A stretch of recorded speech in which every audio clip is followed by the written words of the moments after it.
उम्मीद करता हूँ आप सारे बच्चे अच्छे होंगे, दुरुस्त होंगे। हेलो भाई रजन कुमार, हेलो भाई अमित, महेश, आशीष शर्मा, प्रणाम, सभी का दिल से स्वागत है मेरे बच्चों। आज हम आप सभी के साथ मिलकर मेहनत करनी शुरू करेंगे नाउन के वार्म अप सेशन पर, और चीजों को थोड़ा सा गहराई तक हम लेकर जाएंगे। ठीक है, आप सभी से उम्मीद है आप ध्यान देंगे। मेरे बच्चों, नाउन एंड केसेस को लेकर हम कहानी लेकर चल रहे हैं, तो पहले मैं वार्म अप करा देता हूं फटाफट से। नाउन को किसी भी लिखे हुए सेंटेंस में हम सब्जेक्ट की तरह यूज करते हैं तो इसे हम सब्जेक्टिव केस के नाम से जानते हैं। अगर सेंटेंस में हम ऑब्जेक्ट की तरह यूज करते हैं इसे, तो ये ऑब्जेक्टिव केस कहलाता है। अगर हम किसी को कुछ बात कह रहे हैं तो ये अपने आप में वोकेटिव केस कहलाता है। तीनों बातों को समझने के लिए एक ही वाक्य काफी है। जैसे मैंने कहा राहुल, ठीक है ना जी,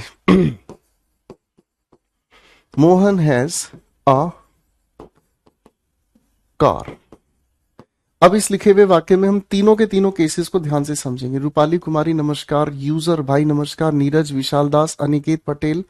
ठीक है मेरे बच्चे, कल की वोकैब की क्लास नहीं हुई थी, कल से मिलनी शुरू हो जाएगी वंशिका जी आपको, ठीक है ना। मैं एक बार फिर से आपको बता देता हूं, शायद कुछ बच्चों को नहीं पता होगा। मंडे, वेंसडे, फ्राइडे यहां आपको कॉम्प्रीहेंशन की क्लास मिलेगी।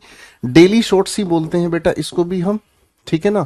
ये कॉम्प्रीहेंशन के 3 दिन है आपके। कॉम्प्रीहेंशन का मतलब इसमें रीडिंग कॉम्प्रीहेंशन, पैराजंबल और क्लोज तीनों को मैं कवर करता हूं भाई। और जो आपका टीटीएस बच गया, ट्यूसडे, थर्सडे, सैटरडे, इस दिन आपको डेली शॉर्ट्स मिलेगा वो कैब्स का। तो कल से, आज से आपको मिलना शुरू कर देंगे, ठीक है भाई शिवराज। आज शाम 7 बजे से आपको मिलेगा डेली शॉर्ट और 9 बजे वोकैबुलरी का, ठीक है। अब मेरे बच्चों, मैं आप लोगों का बिल्कुल समय वेस्ट नहीं करूंगा फालतू फिजूल बातों में। मुझे इस बैच में सबसे ज्यादा मेहनत करनी है। इस बैच में मुझे पूरा फोकस्ड होकर पढ़ाई पे ध्यान देना है, ठीक है। तो अब अदरवाइज कोई कमेंट बिल्कुल नहीं करना। एक बात का और मैं जवाब देना चाहूंगा। कुछ बच्चे कल से लिख रहे थे कि सर इस बैच में ये बोर्ड फाइल आप दोगे, बोर्ड फाइल को ही हम पीएनजी कहते हैं। तो दोस्तों एक बात याद रखना, इस बैच में केवल वही बच्चे हमें पढ़ाने हैं जो बच्चे ऑलरेडी पढ़ चुके हैं। तो जैसे मैं आपके सामने ये चीज लिख रहा हूं तो अधिकतर बच्चों को इसकी जानकारी पहले से ही है, तो उनके लिए ये सब कुछ लिखा हुआ लगभग ना के बराबर काम आएगा, ठीक है। तो बेटा आप अपना एक सेपरेट ब्लैंक शीट लेके रखो, एक रजिस्टर ले लो। जो पॉइंट आपको भूल पड़ जाती है, जो पॉइंट आप याद नहीं कर पाते हैं, उस पॉइंट को आप हमेशा साथ साथ लिखते चले जाएं, ठीक है ना। क्योंकि ये एक अपने आप में आप प्रैक्टिस बैच के साथ रिवीजन बैच भी कह सकते हैं, ठीक है ना। तो आपके नोट्स स्मार्ट नोट्स होने चाहिए। आपके नोट्स ये नहीं कि जो सर ने सारी चीज लिख दी हम वो लिखेंगे, नहीं नहीं नहीं नहीं। एक्सपर्ट बच्चा सिर्फ उसी बात को लिखने का चाहता है कि जो टू द पॉइंट बात हो और काम की बात हो, ठीक है बेटा। तो ये क्लास की पीएनजी वगैरह को इस मामले में इस बैच में हम नहीं रखेंगे, बाकी सभी बैचेस में हम अब क्लास की बोर्ड फाइल देते हैं। अब दोस्तों अगर हम समझने की कोशिश करें इसको, राहुल हमारे सामने एक ऐसा इंसान है जिसको ये पूरा का पूरा वाक्य कहा गया है, तो ये वोकेटिव केस है, संबोधन कारक हो गया। ये हमारे सामने सेंटेंस का सब्जेक्ट है, सब्जेक्टिव केस हो गया। ये सेंटेंस का ऑब्जेक्ट है तो ऑब्जेक्टिव केस हो गया, ठीक है ना। तो ये हमें सिर्फ पहचान संबंधी बात हमें करनी है। सीरियस एनडीए में ये पहचान संबंधी पूछ लिया जाता है, ठीक है ना। मोहिनी आप कह रहे हैं कैसे हो आप सर? बाबू मैं ठीक हूं। फिर से एक बात कह देता हूं बेटा, इधर उधर आसपास की कोई बातचीत नहीं, पूरा फोकस पढ़ाई पे। 1 घंटा पढ़ाई से पढ़ाई की बात करेंगे, ठीक है भाई। इधर उधर की बातों में ना आपका टाइम खराब करना, ना ही आप मेरा टाइम खराब करेंगे, ठीक है भाई। चलो भाई अब आते जाओ और चीजों को सीखते चले जाओ, ठीक है। वोकेटिव केस हो गया हमारे सामने। फिर एक अगला आता है जिसे हम कहते हैं एपोजिटिव केस। एपोजिटिव केस, अब एपोजिटिव केस की बात अगर हम करें तो क्या होता है भाई एपोजिटिव केस? एपोजिटिव केस का मतलब हमें समझ में आता है जो इंफॉर्मेशन हमें दे, ठीक है ना, जो हमें इंफॉर्मेशन देने की कोशिश करता है, ठीक है ना, जो किसी भी जानकारी को हमें समझाने का काम करता है, ठीक है ना। जैसे अगर मैं आपके सामने कहूं Rahul my friend has come, तो आप यहां पर इसे क्या कहेंगे? राहुल सेंटेंस का सब्जेक्टिव केस है, मेरा दोस्त इसकी इंफॉर्मेशन दे रहा है, तो ये एपोजिटिव केस के नाम से जाना जाता है। हमारे लिए जो सबसे इंपॉर्टेंट है, वो है कौन सा भाई? आप कहेंगे जी पजेसिव केस। अब मेरे बच्चे पजेसिव केस को लेकर बहुत सारी चीजें हमें समझनी है, ठीक है जी, फाइन। पजेसिव केस को लेकर हमें बहुत सारी चीजें समझनी है। अब पजेसिव केस को लेकर धीरे धीरे मैं अब आप लोगों का लेवल अप करना चाहूंगा। पजेसिव केस को लेकर 3 बातें हमें याद रखनी है। कौन सी 3 बातें याद रखनी है? पजेसिव केस किसी भी लिखे हुए वाक्य में 3 तरह से काम करता है। या तो वो मालिकाना हक बताता है, जिसे हम ऑनरशिप कहते हैं, है ना। जैसे मैंने आपके सामने कहा राहुल कार, राहुल की कार, ये इसका मालिकाना हक है। मैं अगर इसी को पार्टिटिव यूज कर रहे हूं, पार्टिटिव का मतलब जो किसी के हिस्से की जानकारी देता है। जैसे अगर मैं आपके सामने कहूं किरन्स हेयर, तो ये उसके शरीर का हिस्सा है, ठीक है ना। और इसी तरीके से ये रिलेशन बताने का भी काम कर रही होती है। तो रिलेशन बताने की कोशिश अगर मैं करूं, जैसे मैं अगर आपके सामने कहता हूं मानव अपोस्ट्रोफे एस ब्रदर, तो मानव का भाई, तो रिलेशन बताने का काम करते हैं। ठीक है जी, बात समझ में आ गई बेटा? आदित्य भाई मैंने आपको शुरू में एक बात बता दी भाई, पढ़ाई की बात कर लो भाई। ये कह रहा है वैलिडिटी 2 साल कर दो। बेटा वैलिडिटी में इस बैच की 50 साल कर दूंगा, तुम्हें तब भी नहीं पढ़ना। अगर बेटा ये हरकत करोगे तो मैं बैच से हटा दूंगा भाई, क्योंकि मैं इस बैच में केवल उन्हीं बच्चों को पढ़ाना चाहता हूं जिनके अंदर सिलेक्शन की आग है। अगर तुम यहाँ ये हरकत करोगे मैं नहीं पढ़ाऊंगा बेटा। आदित्य सिंह आपको क्लास से हटाऊंगा भाई, हद कर दी यार। अभी समझाया बेटा, पढ़ाई की बात कर लो, पढ़ाई से संबंधित बात कर लो। ये बैच कोई फुकरेपंथी वाला बैच नहीं है भाई, ये बैच फुकरेपंथी वाला बैच नहीं है भाई।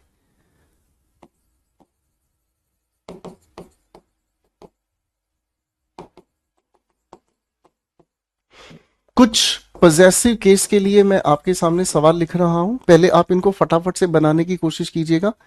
ठीक है भाई, फटाफट से इनको बनाने की कोशिश कीजिएगा। जैसे जैसे आप इनको बनाते जाएंगे मैं आपके कुछ वार्म अप यानी कि कॉन्सेप्ट्स रिवाइज कराता चला जाऊंगा। ठीक है दोस्त, मैं कुछ कॉन्सेप्ट्स आप लोगों के रिवाइज कराता चला जाऊंगा। ठीक है ना। टोटल पढ़ाई पे ध्यान दे। सरोज बेटा आपकी मर्जी है, नोट्स बनाना चाहे बनाओ, नहीं बनाना चाहे तो मत बनाओ, आपकी चॉइस है भाई।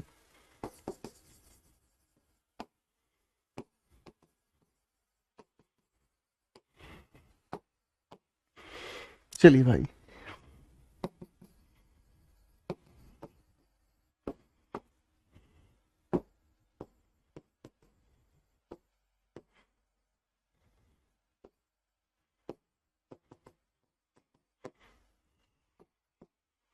चलिए चलिए फटाफट से,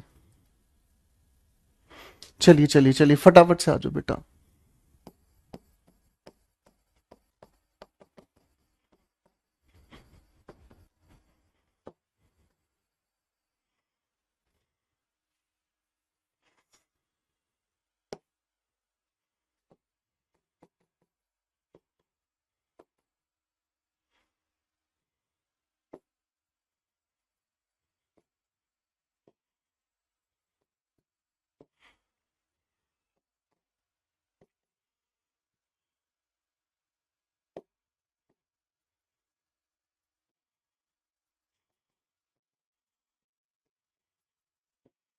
आखिरी वाक्य कई बार पेपर ने पूछा है। पॉजेसिव केस से संबंधित कुछ प्यारे प्यारे सवाल हमारे सामने लिखे हैं। चलिए चलिए फटाफट से अब क्वेश्चंस पर दिमाग लगाने की कोशिश करेंगे। आओ भाई एक एक करके क्वेश्चंस बनाने की कोशिश करते हैं। पहला लिखा हुआ जो हमारे सामने सवाल है ये अपने आप में क्यों गलत है, इसको थोड़ा सा समझने की हम कोशिश करते हैं। हमारे सामने जो पहला लिखा हुआ वाक्य है इसे हम लोग कहते हैं बच्चों सीक्वेंशियल पोजेशन, है ना। या सीक्वेंशियल पोजेशन की जब हम बात करते हैं तो सीक्वेंशियल पोजेशन हमेशा लिखे हुए वाक्य में गलत होता है। यानी कि किसी भी एक नाउन के साथ अपोस्ट्रोफे, नाउन के बाद फिर से अपोस्ट्रोफे और फिर अगर हम लिखते हैं पोजेशन तो ये अपनी जगह गलत होता है। ये सीक्वेंस अपने आप में पूरी तरह से गलत होता है भाई। अब बाबू इसको हम ठीक कैसे करेंगे? हम सबसे पहले इस वाइफ का जिक्र पहले लिखने की कोशिश करेंगे, और क्योंकि पत्नी इनमें से किसी एक की है तो स्पेसिफिक बनाने के लिए द का यूज भी हम करेंगे। 2 बातें याद रखनी है मेरे बच्चों। आर्टिकल्स का कॉन्सेप्ट हम डिटेल में जरूर आपके साथ वार्म अप लेकर आएंगे, लेकिन अभी जितनी मुझे जरूरत है उतना तो मुझे आपको बताना ही होगा। ठीक है भाई, बात इतनी है मेरे दोस्तों कि अगर हम किसी सिंगुलर काउंटेबल नाउन से पहले ए या एन का यूज करते हैं तो ये हमेशा हमें बताने का काम करता है जनरल सेंस क्या बताने का काम करता है? General sense. जनरल सेंस का मतलब होता है एक ऐसा सामान्य अर्थ जो किसी पर भी लागू होता है, एक ऐसा सामान्य अर्थ जो किसी पर भी लागू होता है।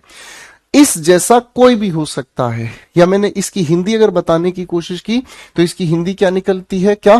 कोई भी एक। मैंने इसकी हिंदी क्या निकाली? कोई भी एक। अरे हाँ ना, जैसे मैंने आपको कहा आई वॉन्ट अ पेन, मुझे एक पेन चाहिए, तो आप क्या कहेंगे? पेन क्या होगा? कौन सा होगा? कोई भी एक पेन, चाहे वो रेड, चाहे ब्लू, चाहे ग्रीन, चाहे कोई भी पेन हो, ball pen, ink pen, gel pen, कोई भी हो, अपने आप में कोई भी एक। अब अगर किसी सिंगुलर या प्लूरल काउंटेबल नाउन के साथ मैं द लगा दूं तो क्या अर्थ हो जाएगा? तो मेरे बच्चे आप मुझे कहेंगे सर जी ये हमें बताता है स्पेसिफिक सेंस। स्पेसिफिक सेंस का मतलब क्या हुआ? यानी कि जिसकी हम बात करते हैं वह नाउन अपने आप में खास है। खास कैसे होगा? इसकी इंफॉर्मेशन दी जाती है। मैंने क्या कहा? इसकी इंफॉर्मेशन की जानकारी है। मैंने क्या कहा? इसकी इंफॉर्मेशन की जानकारी है। अगर मैं आपको कहूं, अगर मैं आपको कहूं मुझे वो पेन दो जो कल मैंने आपको दिया था, अगर मैं आपको ये कहूं कि मुझे वो पेन दो जो कल मैंने तुम्हें दिया था, तो आप कौन सा पेन मुझे दोगे दोस्त? बताओ आदित्य। आप मुझे कहोगे सर जो कल आपने मुझे पेन दिया था, आपने इस पेन की जानकारी हमें दे दी, तो ये क्या हो गया? स्पेसिफिक हो गया। इसी वजह से हम इसको कैसे ठीक मानेंगे? हम इसके साथ आर्टिकल द लगा देंगे। अब यही एक छोटा सा सवाल आर्टिकल से संबंधित मैं लिख रहा हूं, ध्यान से देखने की कोशिश करना। मैंने आपके सामने कहा नाम लिखते हैं, चलो किरण का, ठीक है ना? किरण 100,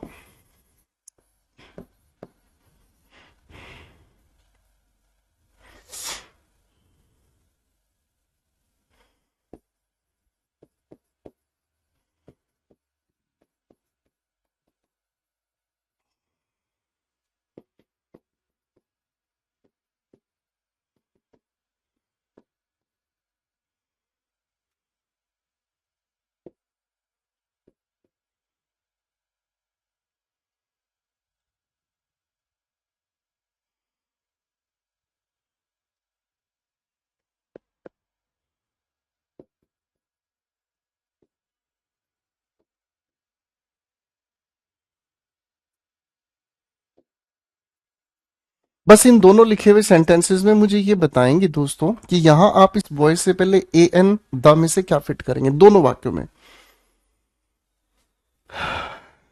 शिवम बेटा मैं इन सारी चीजों के बारे में पिछली क्लास में बता चुका हूं दोस्तों। अब मैं एक छोटी सी बात फिर से आपको बताता हूं। ये एक रिजल्ट ओरिएंटेड प्रैक्टिस बैच है। जिस बच्चे ने 50, 60, 70, 100% सिलेबस कर लिया है किसी और टीचर से, किसी भी किताब से, किसी भी यूट्यूब के जरिए से, और वो बच्चा अपना स्कोर सिलेक्शन तक नहीं लेकर जा पा रहा है, तो उस बच्चे के लिए ये बैच है। जो बच्चा पहली बार पढ़ना चाहता है उसके लिए ये बैच नहीं है। इस बैच में हम मतलब सामान्य बातें नहीं करेंगे। इस बैच में हम आपको आएंगे सीधा टू द पॉइंट पढ़ाएंगे। ठीक है भाई? ओके। अनुराधा बाबू आपको डेली शॉर्ट्स की जो क्लासेस है वो आज से प्रोवाइड होनी शुरू हो जाएंगी। ठीक है? और एक कमेंट को बार बार नहीं लिखेंगे, फोकस्ड होके पढ़ेंगे। ठीक है मेरे बच्चे? चलो भाई अब दिमाग लगाते हैं बातचीत को। किरण ने देखा लड़का जिसकी टांग में फ्रैक्चर था। तो ये लड़का तो अपने आप में क्या सभी सभी के सभी लड़कों की टांग में फ्रैक्चर होता है? आप कहोगे नहीं सर, ये लड़का तो अपने आप में खास हो गया, इसीलिए हमने इसके साथ द लगा दिया। किरण को चाहिए कोई भी एक ऐसा लड़का जिसकी नॉलेज अच्छी हो, यानी कि वो लड़का कोई भी हो सकता है। वो लड़का 20 साल का भी हो सकता है, 25 साल का भी हो सकता है, 50 साल का भी हो सकता है। अब आप कहोगे 50 साल का कोई लड़का होता है? अरे सरकार, लड़कों की उम्र नहीं होती है। ठीक है ना जी? यानी कि यहां पर हमने क्या कहा? कोई भी एक लड़का हमें चलेगा भाई। ठीक है ना? तो यहां पर हमने कहा द, सबसे पहले वाइफ यहां हमने लिखा मेरे बच्चे, इसके बाद लिखा ऑफ, और उसके बाद क्या लिख दिया? Rahul apostrophe S brother. ठीक है भाई? आगे क्या लिख दिया? Has come. ठीक है? करेक्ट हो गया भाई। तो इस सीक्वेंशियल पोजेशन को हम ठीक कैसे करते हैं, हम पहले लिख देते हैं बेटा पोजेशन। अब क्योंकि ये जो पोजेशन है रिलेशन है किसका, वाइफ का रिलेशन राहुल के भाई के साथ है, तो स्पेसिफिक द की वजह से हमने यहां टिका दिया भाई। पहले पोजेशन लिखेंगे, अपोस्ट्रोफे को हटाकर ऑफ लिखेंगे, उसके बाद नाउन 1 अपोस्ट्रोफे एस, नाउन 2 हम इसके साथ लिखेंगे। ठीक है दोस्तों, बात अच्छे से समझ आ गई। ठीक है भाई, ऋतिक भाई पढ़ लो प्लीज। ठीक है। अब सवाल नंबर 2 को ध्यान से देखना। सवाल नंबर 2 हमें एक बहुत प्यारी चीज समझाने की कोशिश करता है। छोटे छोटे वार्म अप से समझने की कोशिश करना। मैंने आपको कहा कोई भी सिंगुलर नाउन हमारे सामने, क्या कहा, कोई भी सिंगुलर नाउन हमारे सामने, अगर सिंगुलर नाउन के अंत में एस साउंड आए, मैंने क्या कहा, एस साउंड आए। अब एस साउंड आए का मतलब शब्द के अंत में जब भी हम बोलने का काम करते हैं, जब भी हम बोलने का काम करते हैं, तो हम अगर थोड़ा ध्यान से समझें, अगर इसके अंत में एस की साउंड आ रही है, मेरी बात समझ रहे, तो जब हम एस की साउंड आती है तो हम इसके साथ अपोस्ट्रोफे एस लगाते हैं। क्या करते हैं, अपोस्ट्रोफे एस लगाते हैं, और भाई इसके बाद हम लिखने का काम करते हैं क्या चीज, पोजेशन। ध्यान दीजिएगा दोस्तों, अगर मैं आपके सामने कहता हूं, बड़े प्यार से समझने की कोशिश करना, अगर मैं आपके सामने कहूं तो ये कहना सही होगा या फिर ये कहना सही होगा, बताओ इन दोनों में से कौन सा सही होगा कहना, 1 या 2? जल्दी जल्दी बताते चलेंगे, फटाफट से जल्दी जल्दी बताने की कोशिश करेंगे, थोड़ी थोड़ी मेहनत करते चलेंगे। ठीक है, आ जाओ आ जाओ फटाफट से भाई, बताने की कोशिश करेंगे भाई। इसी के ठीक अगर विपरीत हम समझने की कोशिश करें, कोई भी ऐसा हमारे सामने प्लूरल कैटेगरी का नाउन, कोई भी ऐसा हमारे सामने प्लूरल कैटेगरी का नाउन जिसके अंत में हमें कैसी ध्वनि आए, आप कहेंगे जब जिसके अंत में हमारे सामने एस की साउंड आए, तो अगर एस की साउंड आए, अगर इनके अंत में बाबू एस की साउंड आए, तो हम सिर्फ अपोस्ट्रोफे ही लगाते हैं और इसके बाद मेंशन करते हैं क्या चीज, पोजेशन। क्या करते हैं मेंशन, पोजेशन। चलो एग्जाम्पल लेके चलने की कोशिश करते हैं। जैसे मैं अगर कहता हूं this is a boy, apostrophe S, boys, ठीक है, बताओ बेटा फटाफट से।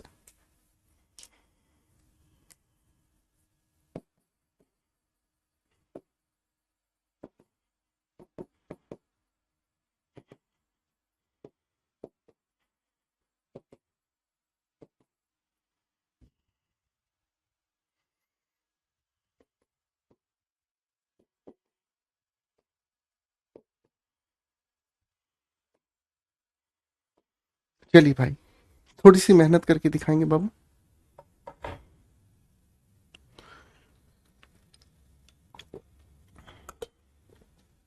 तो आप यहां पर कहेंगे सर बिल्कुल आसान होगी बात गुरुजी। पहली बात में हमें क्या समझ में आया, विकास के साथ सर सिंगुलर है ये अपने आप में, इसके अंत में एस की साउंड आए तो अपोस्ट्रोफे से काम नहीं चलेगा, अपोस्ट्रोफे एस हमें इसके साथ लगाना पड़ेगा। अगर कोई भी प्लूरल नाउन हमारे सामने है, अगर कोई भी हमारे सामने प्लूरल कैटेगरी का नाउन है, उसके अंत में अगर एस की साउंड आए तो हम खाली अपोस्ट्रोफे लगाते हैं पोजेशन के साथ। सर दिस इज अ किसकी वजह से आया है, आप कहोगे सर अ आया है इस लिखे हुए हॉस्टल की वजह से। अ किसकी वजह से आया बाबू, हॉस्टल की वजह से आया है। हॉस्टल अपने आप में क्या है, सिंगुलर काउंटेबल नाउन है। अब इस हॉस्टल में रहने वाले कौन है, क्या एक लड़के के लिए कोई हॉस्टल हो सकता है, बताओ जरा, क्या एक लड़के के लिए हॉस्टल हो सकता, आप कहोगे सर नॉनसेंस हो जाएगी बात। एक लड़का हॉस्टल में क्या करेगा, बहुत सारे लड़कों के लिए हॉस्टल बनाया जाता है, तो इसका मतलब ये तो एक लड़के के हॉस्टल की बात कर रहा है। गलत हो गया साहब, यहां पर हमारे सामने फिर से गलत हो गया, नियम सामने लिख दिया है, तो कौन सी बात सही होगी बेटा जी। ठीक है जी, अब आ जाओ बेटा दूसरे सवाल में लिखा है मैनी। मैनी का मतलब क्या होता है, जब संख्या एक से ज्यादा हो, और जब संख्या एक से ज्यादा हो गया तो इसका मतलब हो गया बहुत सारे। बहुत सारे कहने का मतलब जो भी लिखा जाए आगे वो अपने आप में क्या चाहिए हमें, प्लूरल काउंटेबल नाउन, है ना। ठीक है। तो जब बहुत सारे की बात है तो ये कह देना तो गलत है, क्योंकि इसका मतलब तो एक ही ऑफिसर है ना। तो बहुत सारे में ये वाली बात चलेगी, यहां फिर से गड़बड़ हो गई, अरे हाँ है ना। अब बहुत सारे ऑफिसर्स का ट्रांसफर्स जो है किया जा चुका है। बात ठीक हो गई बेटा, गलती तो नहीं करोगे अभी छोटी सी बात में, है ना। तो मेरे बच्चों अगर ये बात हमें समझ में आ गई है तो हम इसको कैसे ठीक करेंगे। आप कहेंगे जेम्स, इसके साथ अपोस्ट्रोफी के बाद एस लगाएंगे, जेम्स का पिता है एक डॉक्टर। ठीक हो गई बेटा बातचीत। वार्म अप पे पूरा ध्यान देना, क्योंकि जब मैं आपको इन क्वेश्चंस पर लेकर चलूंगा ना, बहुत मजा आने वाला है इन क्वेश्चंस को बनाने में। लेकिन इस मजे को तभी आप फील करोगे जब आप ध्यान देंगे चीजों को समझने पे। भाई सवाल अगला आ रहा है योर्स। बाबू अगर मैं सिर्फ योर की मीनिंग को समझूं तो योर का मतलब हमारे सामने होता है क्या चीज, आपका, है ना। अपोस्ट्रोफेस का मतलब पिछली क्लास में बताया का, तो ये तो क्या गड़बड़ हो गई। आप कहेंगे सर आपका का, इसका मतलब क्या हो गया बेटा। आप कहेंगे सर इसका मतलब तो हमें समझ में आया, आप काका। अब आप काका कहने का सेंस ठीक नहीं है, क्योंकि पहले से ही इसमें पोजेशन है।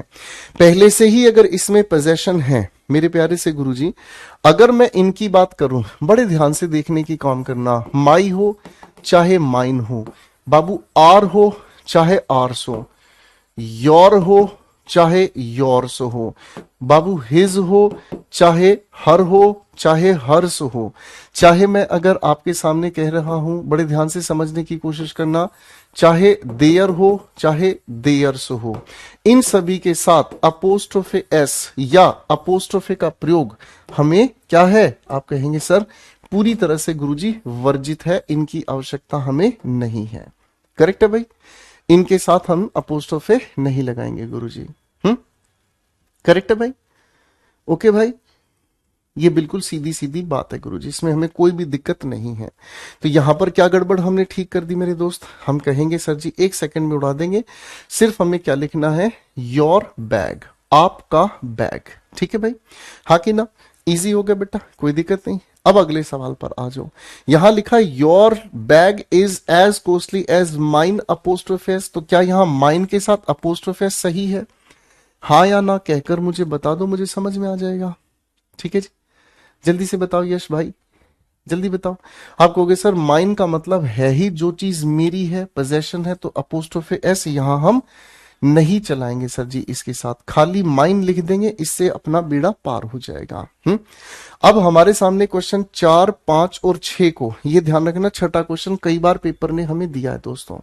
ठीक है, 4, 5, 6 को बड़े ध्यान से समझने की हम कोशिश करते हैं दोस्त, कैसे ये ठीक होगा। ठीक है ना, बड़े प्यार से इसके एक छोटे से नियम को हम रिवाइज करेंगे, और इसका नियम क्या कहता है, कंपाउंड वर्ड्स। कंपाउंड वर्ड्स का मतलब हम क्या कहते हैं भाई, जब हम एक नहीं एक से ज्यादा शब्दों को आपस में मिलाकर एक बनाते हैं क्या, नया शब्द, क्या बनाते हैं, नया शब्द, या ये सभी आपस में मिलकर बनाते हैं क्या, एक नया अर्थ। ऐसी बातचीत में हम क्या ध्यान रखते हैं, क्या करते हैं बाबू, ऐसी बातचीत में हम कंपाउंड वर्ड्स के बिल्कुल आखिर में क्या चीज, बिल्कुल आखिर में हम अपोस्ट्रोफे एस लगाते हैं। कहां अपोस्ट्रोफे एस लगाते हैं, बिल्कुल आखिर में अपोस्ट्रोफे एस लगाते हैं। अच्छा चलो उदाहरण के लिए सामने ही पूछ लेता हूं, मैंने आपके सामने लिखा मेंबर ऑफ पार्लियामेंट, और उसके बाद मैंने लिखा हाउस, तो अपोस्ट्रोफे कहां लगाओगे, मेंबर के साथ, ऑफ के साथ, पार्लियामेंट के साथ, या हाउस के साथ, जल्दी मुझे बताइए फटाफट से। तो आप कहोगे सर जी इसमें ना हमें ज्यादा कुछ नहीं परेशान होना सर, हमें देखना मेंबर ऑफ पार्लियामेंट ये एक पद का नाम है ना, इसी को हम हिंदी में कहते हैं सांसद। ये सभी इकट्ठे मिलाकर एक नया शब्द बनाते हैं, एक नया अर्थ बनाते हैं। तो अपोस्ट्रोफे हम कहां लगा देंगे सर, इसके अंत में, और ये जो हाउस लिखा है ये इसका पोजेशन है। पी का मतलब क्या कहेंगे, पोजेशन है। मेरी बात समझ में आ गई, अरे हाँ है ना, ठीक हो गई बात।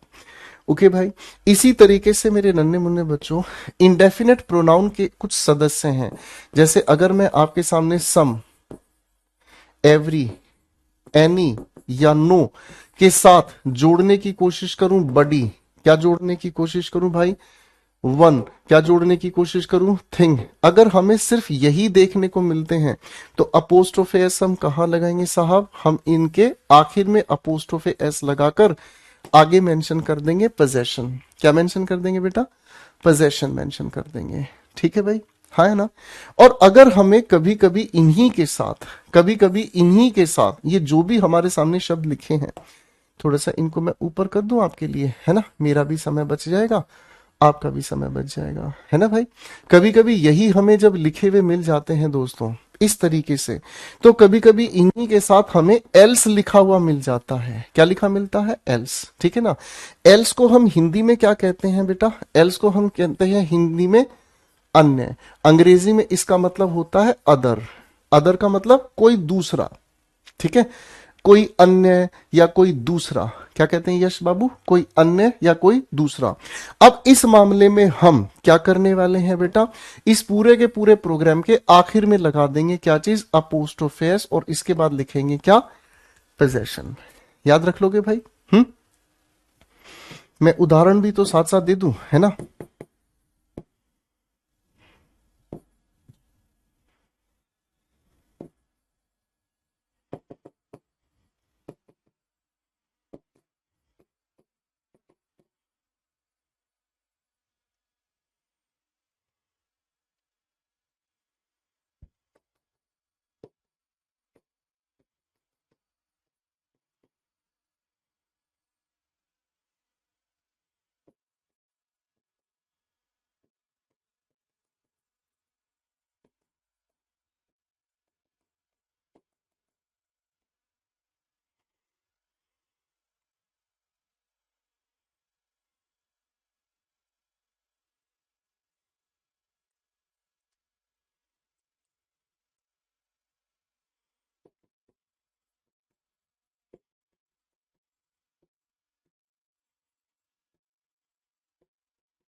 तीन सवाल आपके सामने लिखे, थोड़ी सी मेहनत कर दो मेरे लिए भाई। चलिए चलिए चलिए।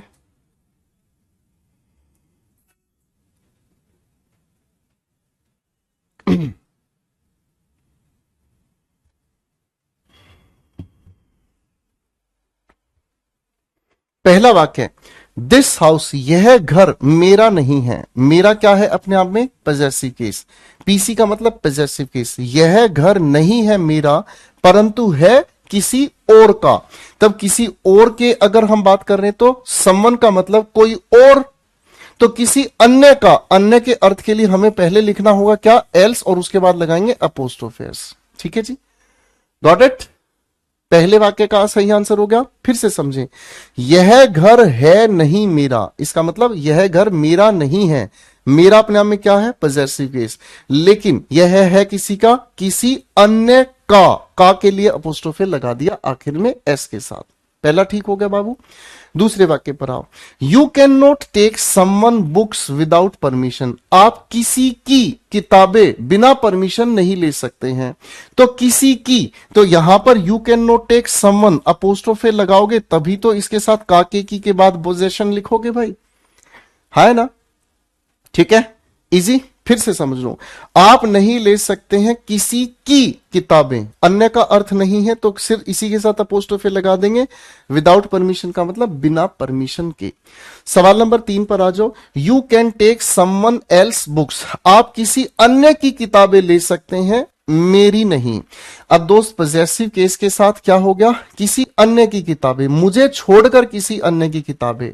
ठीक है ना। जब आप इस एल्स का प्रयोग करते हैं तो इसका अर्थ होता है अन्य, अन्य का मतलब होता है अदर देन दिस। ठीक है ना, यानी कि इस अदर का मतलब हमें समझ में आता है जो हम आगे कह रहे हैं पजेसिव केस उसी को छोड़कर। तो यहां पर समवन एल्स के साथ अपोस्ट्रोफे एस लगाकर हम आगे बात कहेंगे। बात कुछ कुछ क्लियर है बेटा, बात कुछ कुछ क्लियर है बेटा। ठीक है, अब ये बात क्लियर है तो नटखट एक बार जरा क्वेश्चन 4, 5, 6 तीनों सवालों के जवाब बना के दिखाओ फटाफट से।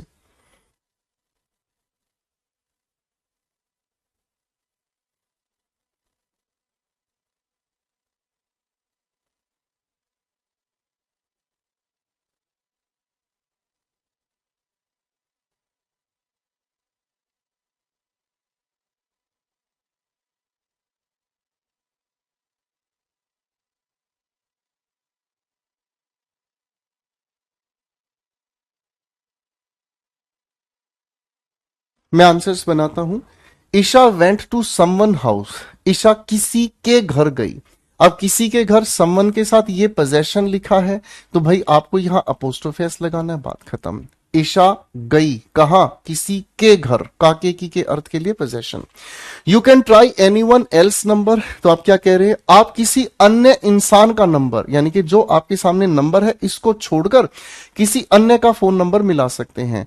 तो इस लिखे कंपाउंड के आखिर में अपोस्ट्रोफे एस लगाकर बात करेंगे। सवाल number 6, everyone duty is nobody duty, तो आप क्या कहेंगे, हर किसी की ड्यूटी किसी की ड्यूटी नहीं होती है।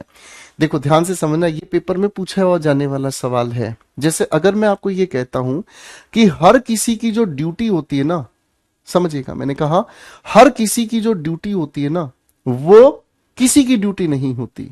कैसे, मैं अगर आपको ये कहता हूं, ध्यान से समझना, अगर मान लीजिए गली में कचरा पड़ा हुआ है, किसी सोसाइटी की गली में कचरा पड़ा हुआ है, तो सभी की ड्यूटी क्या है, सभी की ड्यूटी है कि गली में कचरा नहीं होना चाहिए। क्या उस कचरे को कोई साफ करेगा, कोई भी आकर साफ नहीं करेगा। क्यों, सब सोचेंगे दूसरा करेगा, तीसरा करेगा, कोई और करेगा, मैं क्यों करूं, है कि नहीं। तो ऐसी सिचुएशन में यहां पोजेशन के साथ अपोस्ट्रोफी एस हम लगाएंगे। ये भाई पेपर में कई बार आया है, everyone's duty is nobody's duty, खत्म। ठीक है भाई, तो ये थोड़े थोड़े पॉजेसिव केस के नियम है भाई, ठीक है, थोड़े थोड़े पॉजेसिव केस के नियम है भाई। अब मैं सोच रहा हूं आप लोगों के साथ मिलकर थोड़ी सी पीडीएफ पर डिस्कशन करूंगा, क्योंकि पहला पीडीएफ का जो जोन है हमारा वो नाउन एंड केसेस ही है। आ जाओ भाई, देखिए शुरुआत के 5 सवाल आपके सामने पहले मैं डिस्कस करूंगा, क्वेश्चंस बनाने सिखाऊंगा। जी बिल्कुल ठीक चल रही है क्लास हमारे नन्हे मुन्ने बच्चों की। बेटा क्लास ठीक चल रही है, कोई परेशानी शिकायत तो नहीं है किसी तरह की। आ जाओ भाई, अब थोड़ा सीरियस होके क्वेश्चंस बनाना शुरू करेंगे। यश भाई, शिवम झा, आदित्य सिंह मेरे लाडले बेटा। सवाल नंबर 1, पढ़ना सीखेंगे। इस प्रैक्टिस बैच में हंसी मजाक की गुंजाइश है, लेकिन उतनी जितनी जरूरत है। समझ रहे, इस बैच को आप ये समझ लो, इस बैच को केवल वही बच्चे ज्वाइन करें जो अर्जुन बनना चाहते हैं, जिन्होंने अपने जीवन के कृष्ण को मुझे चुन लिया है, और वो मेरे साथ यहां क्या कर रहे हैं, सटीक निशाना लगाना केवल तभी सीख सकते हैं जब वो मेरे साथ चलने की कोशिश करें। फिजूल कमेंटबाजी, फिजूल बातों में ध्यान देने वाले, इधर उधर की बकवास करने वाले बच्चे इस बैच में बिल्कुल ना आए, कोई आवश्यकता नहीं है। ठीक है दोस्त, आ जाओ बेटा। यू नो इट वेल, आप अच्छे से जानते हैं इस बात को। दैट का मतलब कि योर सक्सेस, आपकी जो सफलता है जीवन में, इन लाइफ, निर्भर करती है नॉट ऑन माई एडवाइस, मेरी एडवाइस पर ही नहीं ये निर्भर करती, परंतु इसकी जगह अपितु किस पर, somebody else। तो आप क्या कहेंगे, ये पॉजेसिव केस है, इस पॉजेसिव केस को यहां पर भी पॉजेसिव केस लाना होगा, ठीक है ना, कि केवल ये मेरी सलाह पर डिपेंड नहीं करती, ये दूसरे की सलाह पर भी डिपेंड करती है। तो यहां अपोस्ट्रोफी एस हमें आखिर में लगाना पड़ेगा।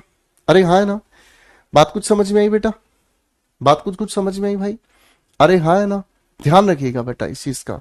ठीक है, अब मैं आपके सामने 2 सवाल लिख रहा हूं। मैंने आपके सामने कहा ध्यान से समझने की कोशिश करना, आई वेंट टू करण, और एक वाक्य मैंने आपके सामने लिखा, I went to Karan apostrophe s. इन दोनों के अंदर क्या डिफरेंस है, दोनों वाक्य अपने आप में सही है।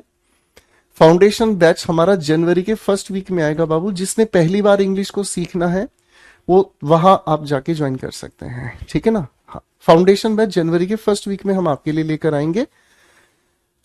दोनों वाक्य अपनी जगह सही है दोस्तों, जरा इन दोनों लिखे हुए वाक्यों में ठीक ठीक बताओ कैसे आप ठीक करेंगे।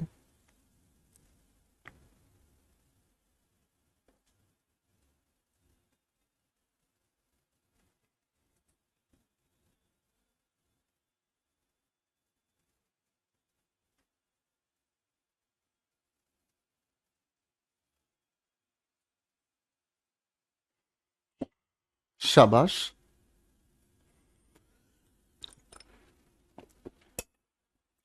ये पीडीएफ मिलेगी बेटा प्रैक्टिस सेशन में, बिल्कुल मिलेगी, क्यों नहीं मिलेगी। अब मैं यहां कहता हूं आई वेंट टू करण, इसका मतलब यहां मैं हूं, ठीक है। मैं चलकर किसके पास गया? करण के पास गया, ये इसका अर्थ है। मैं कहां गया? करण के पास गया। दूसरे वाक्य में यहां पर मैं हूं, मैं कहां पर चला गया? सर मैं चला गया करंस। करंस का मतलब क्या हो गया? करण का जो घर है मैं वहां चला गया, ठीक है ना। आई वेंट टू करंस का मतलब क्या होता है? करण के पोजेशन की बात अगर मैं करूं तो मैं कहां चला गया? करण के घर भी जा सकता हूं, करण के ऑफिस भी जा सकता हूं, करण के गांव भी जा सकता हूं, करण के दिल में दिल की बात नहीं करेंगे, है ना, है ना भाई शिवराज, दिल की बात करेंगे तो बहक जाएंगे इस उम्र में। समझ आ गया?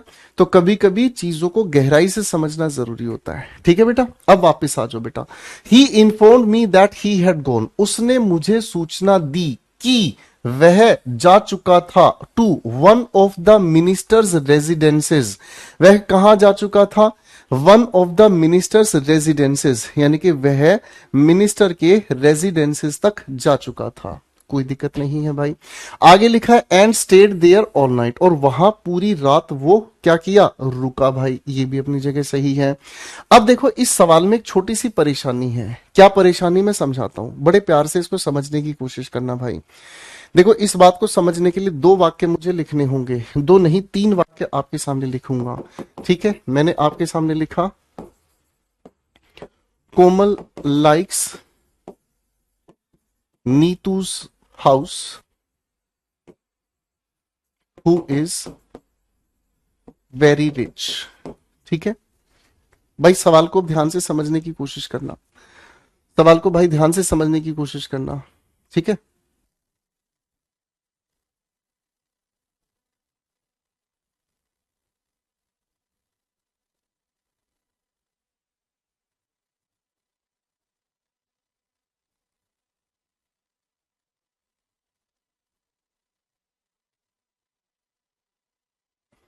बनाओ बनाओ बनाओ। अब आप यहां इस लिखे हुए सवाल में क्या कहने की कोशिश करोगे? देखो ये चीज हम आगे प्रोनाउन में भी ध्यान से समझने का काम करेंगे। किसी भी लिखे हुए सेंटेंस में अगर हमारे सामने हु,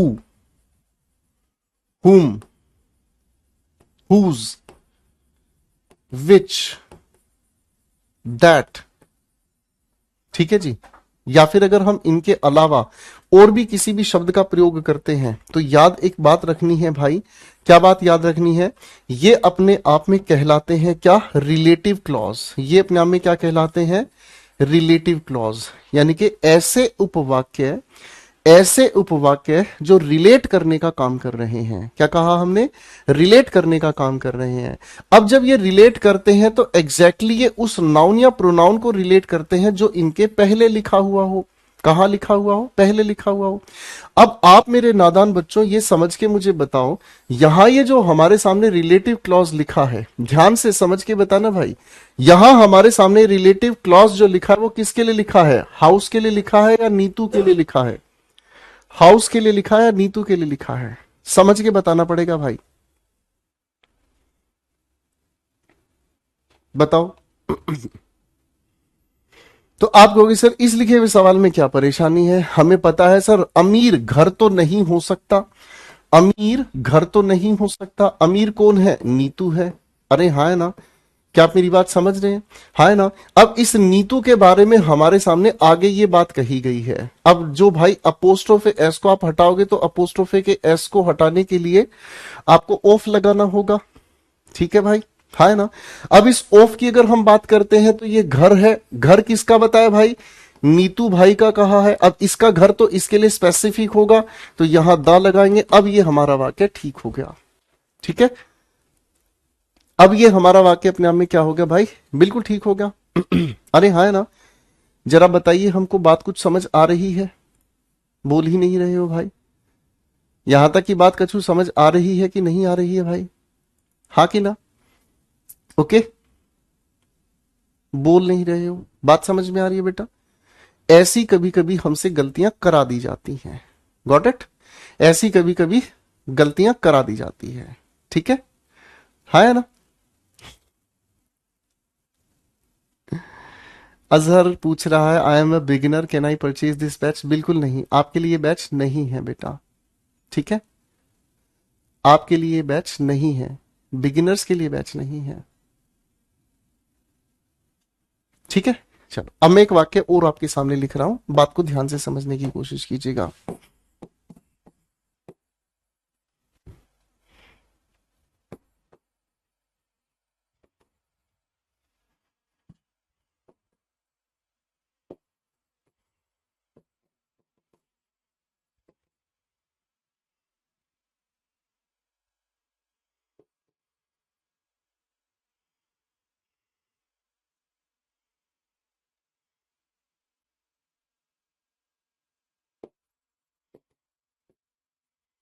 इस सवाल को ध्यान से देखो, इस सवाल में एक नई चीज आपको सीखने को मिलेगी।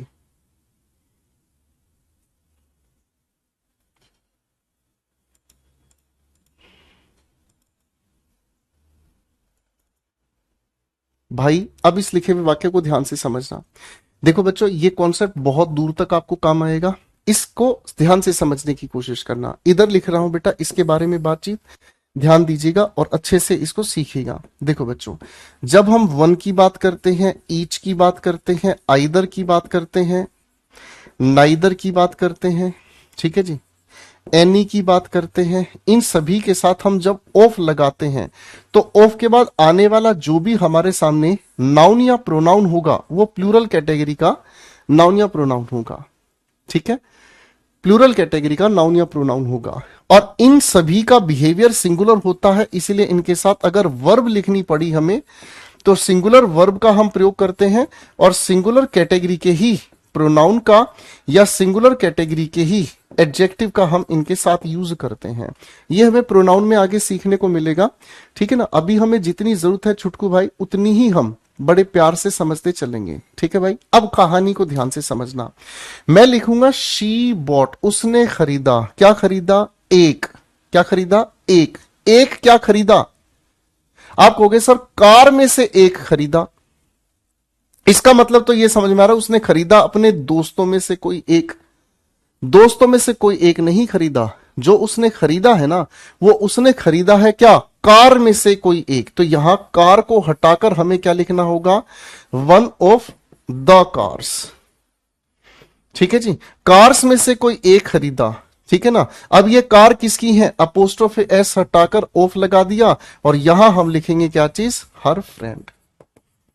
अब इसका मीनिंग मुझे क्या समझ में आया भाई? ये उसकी फ्रेंड है, ठीक है। उसकी फ्रेंड के पास कार है भाई साहब, उसकी फ्रेंड के पास कार है। कार बनाएंगे हम आपके लिए बहुत प्यारी सी सुंदर सी, ठीक है भाई साहब। अब उसके पास, जो उसकी फ्रेंड है ना भाई, उसके पास 3 गाड़ियां हैं, ठीक है जी। उसकी फ्रेंड के पास क्या है भाई? 3 गाड़ियां हैं, ठीक है दोस्त। एक एक करके समझते चलेंगे भाई, ठीक है भाई। 3 नहीं, चलो 4 गाड़ियां बना देते हैं उसकी फ्रेंड के पास, ठीक है। ओके भाई, अब उसकी फ्रेंड के पास 4 गाड़ियां हैं, काली, नीली, लाल और हरी। उसकी फ्रेंड के पास कितनी गाड़ियां हैं? 4 गाड़ियां हैं। 4 में से कोई एक गाड़ी उसने खरीदी है। कौन सी गाड़ी खरीदवा देंगे भाई? हम एक काम करते हैं, हरे वाली गाड़ी खरीदवा देते हैं। तो इसका मीनिंग क्या हो गया?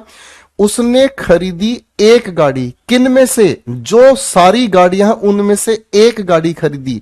अब वो गाड़ी किसकी है भाई? उसकी फ्रेंड की। अब लॉजिकल समझ में आ गया बेटा?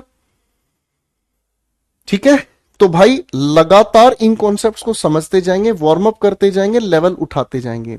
सवाल को अगर हम ध्यान से समझेंगे, उसने मुझे सूचना दी, ही इन्फॉर्म्ड मी, कि वह गया कहां? One of the ministers residences. तो सर इसका मतलब क्या हुआ? गया कहां है? रेजिडेंसेस पर। तो हम इसे कैसे ठीक लिखेंगे? हम लिखेंगे पहले आर्टिकल द लगाकर, फिर लिखेंगे क्या चीज? One of the residences of the minister. वह मिनिस्टर्स, जो मिनिस्टर था उसके कई सारे घरों में से एक जगह पर वो गया, एंड स्टेड देयर, और वहां रुका पूरी रात। बढ़िया सवाल था बेटा, बढ़िया सवाल था ना। चलो भाई, मजेदार सवाल था, मैं बढ़िया नहीं कहूंगा, मजेदार सवाल था। सवाल नंबर 3 पे आओ। The building's roof needs repairing. Building की जो रूफ है वो मरम्मत चाहती है, अन्यथा it may fall down and result into, अन्यथा यह गिर जाएगी और परिणाम निकलेगा मैनी पर्सन्स डेथ। अब ध्यान से समझना, मैनी का मतलब क्या हुआ? बहुत सारे। बहुत सारे की वजह से प्लूरल अपनी जगह सही है, अपोस्ट्रोफे एस के बाद लिखा है, मृत्यु अपनी जगह सही लिखा है। अब गड़बड़ कहां हो गई? आप सभी लोग ये बेसिक कॉन्सेप्ट जानते हैं कि अगर किसी भी लिविंग कैटेगरी के नाउन की बात कही जाए तो अपोस्ट्रोफ एस लगाकर हम पोजेशन लिखते हैं, जबकि नॉन लिविंग की बात करें तो बात उलट जाती है। पोजेशन के पहले हम क्या लगा देते हैं, द ऑफ लगाकर हम लिख देते हैं नॉन लिविंग कैटेगरी का नाउन। एन एल एन का मतलब क्या समझेंगे, non living noun. Non living noun का मतलब क्या होता है, निर्जीव कैटेगरी का नाउन। ठीक है भाई, तो दोस्त यहां क्या हमें करना है, द बिल्डिंग्स रूफ हटाकर हम क्या कहेंगे, the roof of the building. Easy हो गया दोस्त, इजी हो गया दोस्त। क्वेश्चंस पढ़ने सीखने हैं, क्वेश्चंस पढ़ने के साथ साथ उनके पीछे की बातों को भी समझना है। दिमाग में एक चीज अच्छे से रखनी है, जब आप सवाल पढ़ें तो ये मत सोचना कि मैं नाउन की प्रैक्टिस कर रहा हूं। सवाल में हर एक शब्द को लॉजिकल तरीके से तोड़ते हुए चलना है। अगला सवाल पढ़ेंगे, आई विजिटेड, मैंने दौरा किया। दौरा करने का मतलब जहां आप बार बार जाते हैं। आई विजिटेड जोन्स, तो जोन्स का मतलब क्या हो गया, यहां पर समझ में आ गया, जॉन का अपना घर। ठीक है भाई, एंड मैरीज, तो मैरी का अपना घर। अब यहां जॉन का अपना घर, मैरी का अपना घर, इसका एक घर, बाबू इसका एक घर, तो एक और एक क्या हो गया भाई, आप कहोगे प्लूरल हो गया, तो सर हाउसेज आना चाहिए। ठीक है ना, मैंने विजिट किया जॉन के घर, मैरी के घर को। ये अलग अलग पोजेशन की बात हमें समझ में आ रही है। अरे हाँ है ना। आगे हमारे सामने क्या लिखा, ट्वाइस, कितनी बार, दो बार। कितनी बार, दो बार, है ना। आगे लिखा है बट फाउंड, लेकिन पाया, क्या पाया, कपल। कपल ये दोनों के दोनों एक ही हैं। कपल क्या है, दोनों के दोनों एक ही हैं। अब दोनों के दोनों एक ही हैं तो इसके पीछे नियम समझना। अगर हम दो अलग अलग नाउन का एक ही पोजेशन बताना चाहें तो एक ही जगह अपोस्ट्रोफे एस लगाकर पोजेशन के साथ जोड़ते हैं। ये क्या है हमारे सामने, कॉमन पोजेशन। दोनों का एक ही चीज पर अधिकार है। और अगर हम दोनों का अलग अलग अधिकार दिखा रहे हैं तो इस नाउन का अलग अपोस्ट्रोफ है भाई, और इस नाउन का अलग अपोस्ट्रोफ है भाई, और इसके बाद हम जोड़ देंगे किस चीज को, पोजेशन को। समझ रहे हैं। अब यहां इन दोनों का अलग हो गया। अब इसने कपल कहा है, कपल का मतलब क्या हो गया, कपल का मतलब हो गया वो दोनों जोड़ा है, एक ही घर में रहता है। तो बेटा अगर एक ही घर में रहता है तो ऊपर जो हमने किया है वो निहायत बदतमीजी है। हमें क्या करना होगा, जॉन का और मैरी का एक ही घर है, एक ही घर है, इसलिए हमने यहां अब इस सवाल को ठीक किया। क्वेश्चन ठीक करना सीख रहे हैं बेटा, क्वेश्चन को पहली बार समझना सीख रहे हैं। ठीक है भाई। यश कह रहा है सर ने घर नहीं तोड़ने दिया। कोई बात नहीं सर। आगे हमारे सामने लिखा अ टन स्वीट। ठीक है ना, हम ध्यान से समझने की कोशिश करना। टाइम बताने वाले शब्दों के साथ, वजन बताने वाले शब्दों के साथ, स्पीड बताने वाले शब्दों के साथ, ठीक है जी, प्लेस बताने वाले शब्दों के साथ, ईडियम बताने वाले शब्दों के साथ, भले ही नॉन लिविंग कैटेगरी है लेकिन इनके साथ अपोस्ट्रोफे ठीक मानते हैं। यानी कि एक टन का जो वजन है, इज टू हैवी, बहुत ज्यादा भारी होता है। इज टू हैवी का मतलब बहुत ज्यादा भारी होता है। अगर हम किसी भी एडजेक्टिव से पहले टू का यूज करते हैं तो यह होता है आवश्यकता से अधिक। क्या कहोगे, आवश्यकता से अधिक। बोलो जरा क्या कहते हैं, आवश्यकता से अधिक।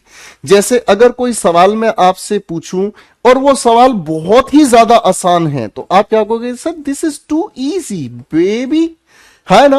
और अगर कोई सवाल मैं जरूरत से ज्यादा मुश्किल आपसे पूछ लूं तो आप क्या कहोगे, टू हार्ड बेबी, है ना। क्या कहोगे, टू हार्ड बेबी। समझ में आ रही है। जैसे सवाल नंबर 2 था, टू हार्ड बेबी, किसी के सामने रख दो बेहोश हो जाएगा, कई साल लग जाएंगे उसको उस खोपड़ी खुजलाते हुए, लेकिन आप बना दोगे क्योंकि अब आप मेरे दिल में रहते हैं भाई। एक टन का जो वजन है बहुत ज्यादा हैवी होता है फॉर एनीवन, किसी भी इंसान के लिए। आगे लिखा to carry on his head, उसके सिर पर लेकर चलने के लिए। तो आप कहोगे सर जी इस सवाल में तो हमको कोनो दिक्कत ही नहीं लग रहा है। गुरुजी इस सवाल में तो हमको कोनो भी दिक्कत ही नहीं लग रहा है, ई साला सेट है अपने आप में, है भैया। समझ रहे भाई, तो ई तो अपने आप में सेटिंग फेटिंग करके ठीक हो गया है दोस्त। चलो भाई, कोई दिक्कत तो नहीं बनाई किसी ने, ठीक है, तो इस सवाल में भाई कोई भी एरर नहीं है, तो नो एरर मार्क के आगे बढ़ जाते हैं। क्वेश्चन 6 पे आओ। I stopped his going out, ठीक है ना, I stopped his going out late at night because the situation in the town वेजी वॉज वेरी टेंस। देखो भाई बेटा, ये ना आपको अपने पेज पे लिखने हैं अलग से, जिसकी जरूरत हो वो लिखो, नहीं जरूरत हो छोड़ देना, ठीक है ना। प्रैक्टिस बैच में ना आपके नोट्स आपकी चॉइस के अकॉर्डिंग होंगे, जो मैं लिखवाऊंगा जरूरी नहीं है कि हर एक चीज आपको लिखने की जरूरत है।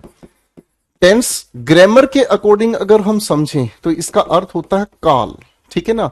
टेंस को अगर हम लोग एडजेक्टिव की तरह समझने की कोशिश करें तो इसको हम कहते हैं तनाव, ठीक है ना जी, बात समझ रहे हैं। अगर हम टेंस्ड की बात करने की कोशिश करते हैं तो ये भी एडजेक्टिव है, इसका मतलब होता है क्या, तनावग्रस्त। क्या कहते हैं, जो तनाव से घिरा हुआ हो तनावग्रस्त कहलाता है, ठीक है जी। और टेंस से अगर मैं बना दूं टेंशन, तो टेंशन आप सभी लोग जानते हैं नाउ, ये नाउन हो गया और इसका मतलब भी हो गया, ठीक है जी।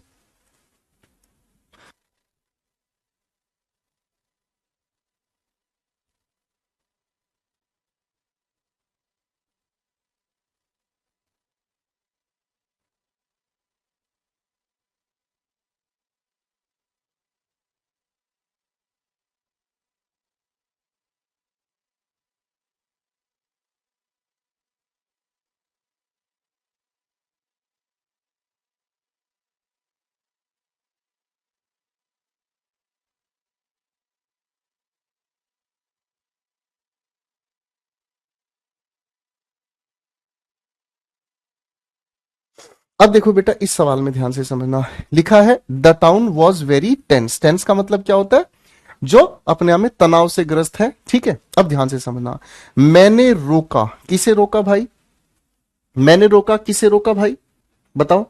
कुछ बच्चे कह रहे हैं सर स्क्रीन कट रही है। देखो बेटा, आपकी स्क्रीन कैसे कटती है मैं बताता हूं, ये आपकी नॉर्मल क्लास चल रही है। अब अगर आप इसको जूम कर लोगे इस तरीके से तो ऊपर वाली स्क्रीन आपकी कटेगी, ठीक है। अरे रुको भाई, आवाज काहे निकाल रहा है बे, समझ आ रही भाई। थोड़ा सा जब ऊपर में लिखता हूं ना, क्योंकि देखो इंग्लिश में बहुत कुछ लिखना होता है, समझ रहे, बहुत कुछ लिखना होता है, तो आप इसको ना ऐसे कर लो, दोनों उंगली ऐसे, ठीक है। और आप इसको, अब आपको सब कुछ दिखाई देगा, ठीक है दोस्त, है ना, है ना, वी आर सेम ब्रो, है ना। I like this buddy, I like this gentleman, बहुत, आई लाइक दिस मैन, ठीक है। चले पढ़े थोड़ा सा भाई, आ जाओ बेटा। तो ये अपनी जगह बिल्कुल सही है भाई। अब मेरे भाई क्वेश्चन नंबर 6 में हम क्या कर रहे थे, क्वेश्चन नंबर 6 में हम थोड़ी सी आपके साथ मिलकर मेहनत कर रहे थे भाई। आ जाओ भाई। यहां हमारे सामने लिखा आई स्टॉप्ड, मैंने क्या रोक दिया भाई, बाहर देरी से जाना रोक दिया, क्योंकि जो बाहर की सिचुएशन है, शहर की सिचुएशन इन द टाउन का मतलब जो सिचुएशन बाहर टाउन की है। देखो एक तो होता है विलेज जिसे हम गांव कहते हैं, एक हमारे सामने होता है क्या चीज, सिटी जिसे हम शहर कहते हैं। और इन दोनों का मिक्स रूप जहां आ जाए, जहां शहर और गांव जैसे दोनों मकान आ जाए, आप इसे टाउन कहते हैं। टाउन को हम हिंदी में क्या कहते हैं, कस्बा कहते हैं, ठीक है जी। टाउन को हम हिंदी में क्या कहते हैं साहब, हम इसे कस्बा कह देते हैं, ठीक है दोस्त। दिक्कत फिक्कत तो नहीं है ना। बोलो जरा प्यार से भैया, बोलो जरा प्यार से भैया, ठीक है। हाँ, अब थोड़ी सी बात को समझना, क्वेश्चन 6 में यहां पर हमें कुछ ठीक करना है, कैसे ठीक करेंगे मैं आपको समझाऊंगा दोस्त, ध्यान दीजिएगा भाई, ध्यान से समझने की कोशिश करना।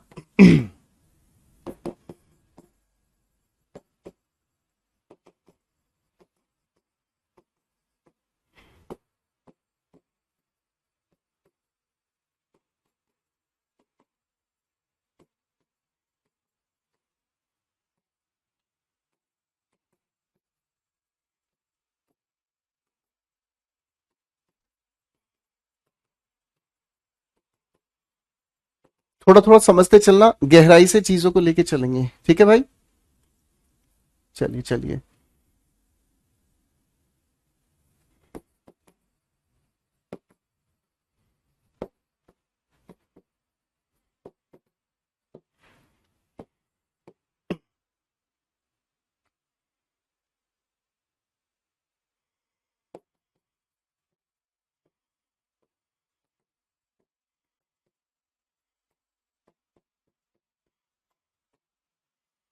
भाई इन लिखे हुए सवालों को ध्यान से पढ़ो पहले फटाफट से।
आइए बच्चों, अब इन सवालों के आंसर्स बनाने की कोशिश करते हैं। देखो बेटा, पहला सवाल, I gave him his books. दो संभावनाएं हैं। पहली संभावना तो ये है कि सर एक्चुअल में मैंने क्या दिया है, मैंने किताबें दी हैं, ठीक है ना। अब देखो किसी भी लिखे हुए सेंटेंस में अगर हम बात करते हैं तो सब्जेक्ट होता है, उसके बाद एक एक्शन वर्ब होती है। एक्शन वर्ब का मतलब होता है जो काम करने की कोशिश करती है। जब एक्शन वर्ब की हम बात करते हैं तो इस लिखी हुई वर्ब का अपना ऑब्जेक्ट होता है, ठीक है। ये ऑब्जेक्ट हमें किसी चीज का भी जवाब दे सकता है, व्हाट का या फिर हुम का, किसी का भी आंसर दे सकता है, ठीक है ना। जैसे मैंने आपके सामने कहा I bought a car, I bought a car, मैंने एक गाड़ी खरीदी, ठीक है ना। या फिर अगर मैं आपके सामने कहता हूं आई सॉ हिम, यहां पर वस्तु व्हाट का जवाब दे रहा है, यहां व्यक्ति हुम का आंसर दे रहा है। लेकिन मेरे प्यारे दोस्तों, कभी कभी ऐसे ही लिखे हुए वाक्य में हमें सेंटेंस के अंदर सब्जेक्ट के बाद एक्शन वर्ब लिखी हुई देखने को मिलती है। एक्शन वर्ब हम किसे कहते हैं? एक्शन वर्ब हम कहते हैं जिस वर्ब के जरिए हम किसी काम के होने की जानकारी देते हैं, उसे हम एक्शन वर्ब कहते हैं। अगर सब्जेक्ट के बाद एक्शन वर्ब हमें देखने को मिलता है तो इस लिखी हुई एक्शन वर्ब का जो ऑब्जेक्ट है उसे हम कहते हैं डायरेक्ट ऑब्जेक्ट, ठीक है ना। क्या कहते हैं भाई? Direct object. और भाई इस डायरेक्ट ऑब्जेक्ट का जो ऑब्जेक्ट आता है उसे हम कहते हैं indirect object.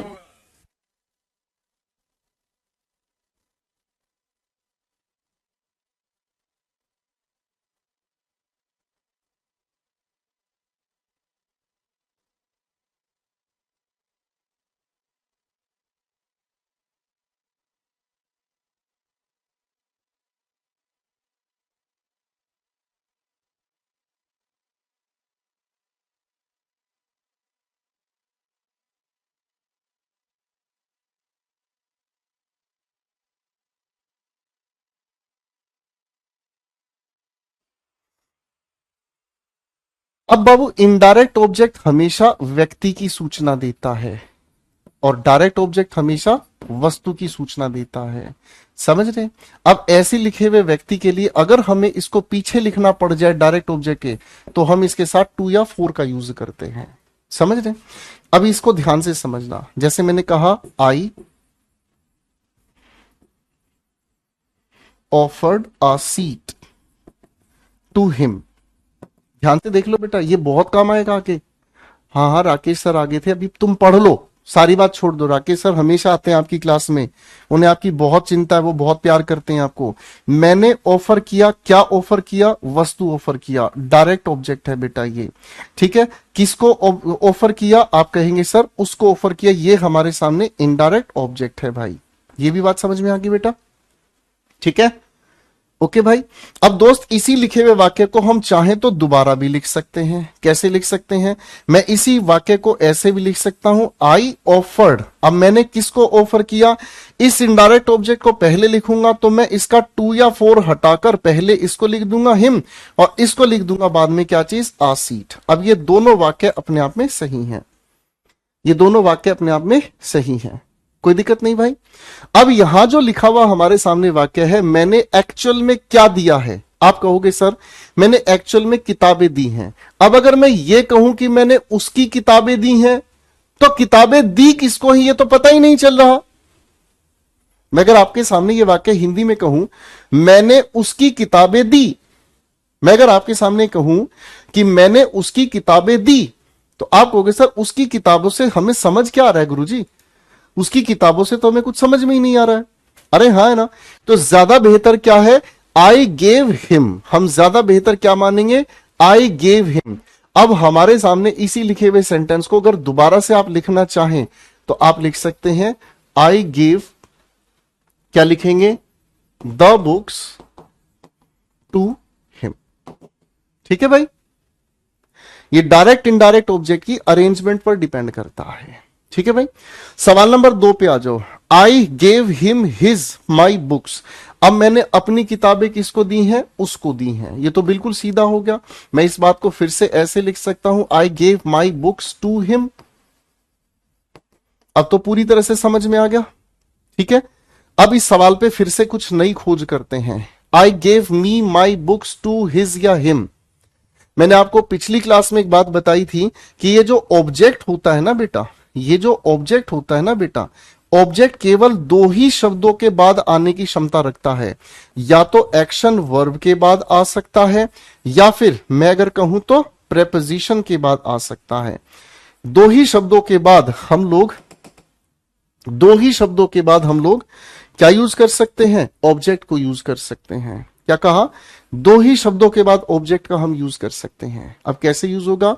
I gave me my books. Sir ये नाउन हमारे सामने है, नाउन से पहले पॉजेसिव केस का ही हम यूज करते हैं।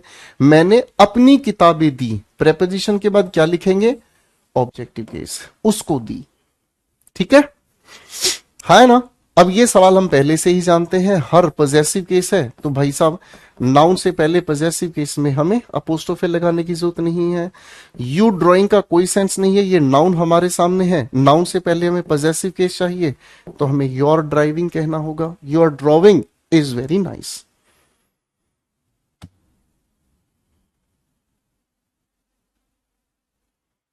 है ना?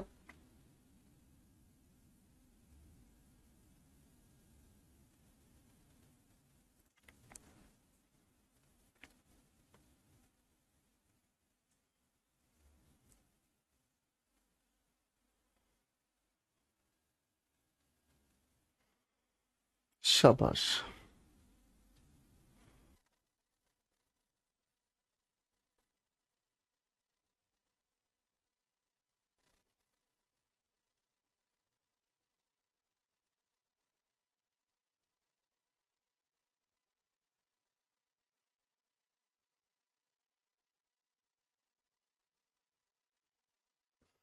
आइए बच्चों, तो अब ये बात समझ में आ गई है। बस आज का एक डिस्कशन और हम करेंगे, ये वाला सवाल। तो यहां क्या लिखा है? सर मैंने रोका, क्या चीज? उसका जाना रोका। आप यहां हिंदी क्या निकाल रहे हैं? मैंने उसका जाना रोका। ठीक है जी, तो उसका जाना रोका, तो इससे पहले पॉजेसिव केस अपने आप में बिल्कुल ठीक है। बाकी सेंटेंस में कोई भी परेशानी नहीं है। ठीक है, इसमें कोई भी एरर नहीं है। ठीक है भाई, ओके। ठीक है दोस्त, अब मेरे बच्चों हम इससे आगे चलेंगे अगली क्लास में। ठीक है ना, इसी पीडीएफ के पहले कुछ और भी क्वेश्चंस मैं आपको कराऊंगा। मुझे अगली क्लास में आप लोगों के साथ 7th क्वेश्चन से आगे चलना है। आज बहुत अच्छी अच्छी चीजें आप लोगों ने मेरे साथ मिलकर समझी हैं।